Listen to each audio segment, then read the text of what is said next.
Another way to do this is to use Rufus and use a USB thumb drive or USB stick, whichever term you prefer, and set this option, remove requirement for an online Microsoft account. You can also remove requirements for 4 gig RAM and secure boot and TPM. You can disable data collection. You can set options like set a local account, etc.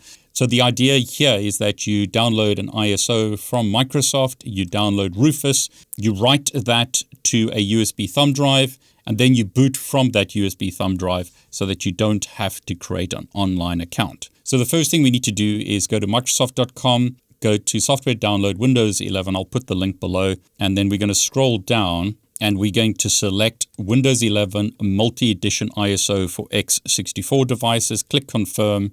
We're going to specify our language. In my example, I'll use English United States. Click Confirm, and then you'll be able to download Windows 11. So just save that to your hard drive. You'll also need to download Rufus. So just search for Rufus online or go to rufus.ie. Click Download. I'm going to download the portable executable and save that to my local hard drive. It's a very small file, so I'll open that. When it starts up, you can allow it to check for updates online. If you are privacy or privacy conscious, you would say no here, but I'm going to simply say yes.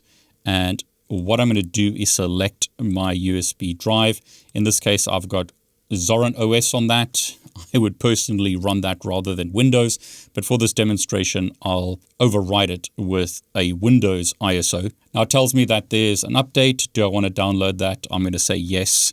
And what I'm going to do now is select the ISO that I previously downloaded, Win11 25H2 English 64-bit. So you can see that that's been specified. Okay, so once I've done that, I'm going to click Start, and notice I've got these options to customize Windows. I'm going to leave these 2 default options, and I'm also going to create a local account with the username David. We could set it to disable data collection. That makes a lot of sense. We could disable BitLocker automatic device encryption and some other options. You can decide on the options that you want to select.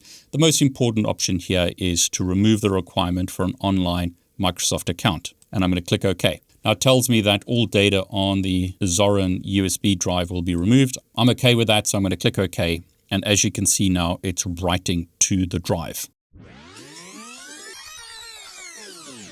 Okay, so there you go. It took 13 minutes, 38 seconds. I'll click close. And what you'll notice now is my drive name has changed from Zorin to this wonderful name over here. And what you can do now is eject that USB. So now that you've created your USB thumb drive or USB stick, you can insert it into your computer and you can boot off that. Now in this example, rather than using a physical computer, I'm using a virtual box. I'm going to go to the settings of my Windows 11 VM, and under USB, I'm going to specify that this is a USB 3.0 controller, and I'm going to click here to add my SanDisk to the virtual machine and click OK.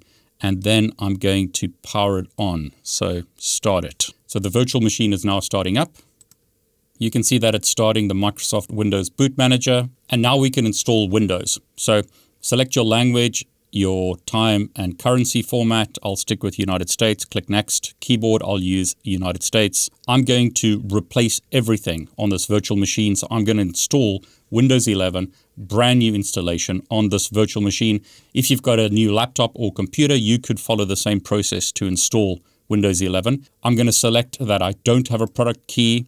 You now need to select your image. I'll select Windows 11 Home. Click Next. You need to agree to the license agreement, so click Accept. And now you need to decide where you want to install Windows 11. So in my example, I'm going to install it on disk 0, unallocated space. That's an 80 gig partition or 80 gig virtual disk in VirtualBox. I'm not going to install it on my USB thumb drive. I'm going to install it on my physical hard drive on this laptop. Are we ready to install Windows? Yes, we are. We're going to install it and lose everything. So click Install. And now you simply need to wait for Windows to install. Now, when you get to this part of the installation, make sure that you're offline. So don't have your device connected to the internet. So as an example, press Shift F10. There are various ways to do this, but I'm just going to run Control Panel, go to Network and Internet, Network and Sharing Center, change adapter settings, and I'm going to make sure that I am disconnected from the internet. So all network adapters are disabled. So either disconnect your computer, make sure it's not connected to Wi-Fi, or disable it like I've done there. And then don't forget, once you have got the installation completed, to re-enable your network connections. So now I'm going to select my country, which is United States. Keyboard, I'll choose US. I'm not going to add a second keyboard. And notice here, let's connect you to the internet. No, we don't want to be connected to the internet. So I'm going to select this option. I don't have internet. It'll take it a bit of time, and then we'll be able to log into Windows. Notice the username that we created is used to automatically log us in. So when we were using Rufus, we specified a username, and that's what's being used here to log us into Windows. And there you go. We are now logged into Windows using the username that we created, which in this case is David. It's a local account. Right-clicking on the Windows icon, going to System. I can see again that this is a local account.